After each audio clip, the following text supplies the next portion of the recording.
Guys ये तो आप जानते ही हैं कि आजकल की पुलिस बहुत ज्यादा हाईटेक हो चुकी है। वो पुराने जमाने आजकल नहीं रहे जब किसी गब्बर को पकड़ने के लिए पुलिस को घोड़ों पे बैठ के जाना पड़ता था। आज पुलिस के पास बड़ी बड़ी हाईटेक गाड़ियां हैं, लेकिन आज के समय में भी पुलिस ब्राजील में आपको भैंस पे जाते हुए दिख जाएगी।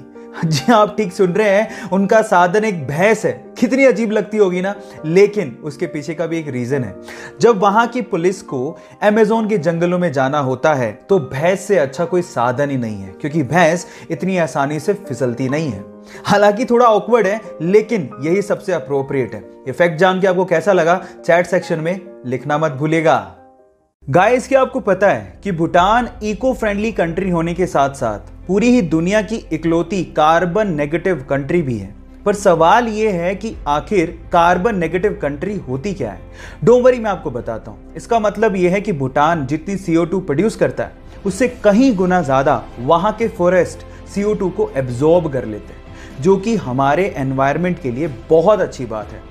पर यह सब पॉसिबल हो पाया है वहां के लोगों की सोच की वजह से। जैसे कि सन 2016 में भूटान की महारानी ने एक राजकुमार को जन्म दिया, और बजाय बड़ी सी पार्टी देने के वहां के राज परिवार ने 1,08,000 ट्रीज को भूटान में प्लांट किया।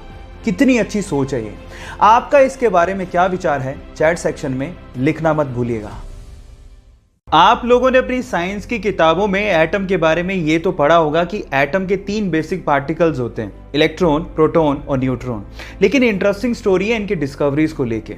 इलेक्ट्रॉन की डिस्कवरी सन 1897 में सर जे थॉमसन ने अपने कैथोड रे ट्यूब एक्सपेरिमेंट से की थी। उसके ठीक 12 साल बाद उन्हीं के स्टूडेंट रदरफोर्ड ने गोल्ड फॉइल एक्सपेरिमेंट से प्रोटॉन को न्यूक्लियाई में डिस्कवर किया था।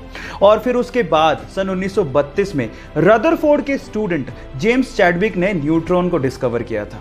मतलब ये तीनों एक दूसरे के स्टूडेंट थे। और मजे की बात ये थी कि इन तीनों को अपनी डिस्कवरीज के लिए नोबेल प्राइज भी दिया गया था। क्या ये फैक्ट आपको पहले से पता था? और अगर नहीं पता था तो चैट सेक्शन में लिखना मत भूलिएगा।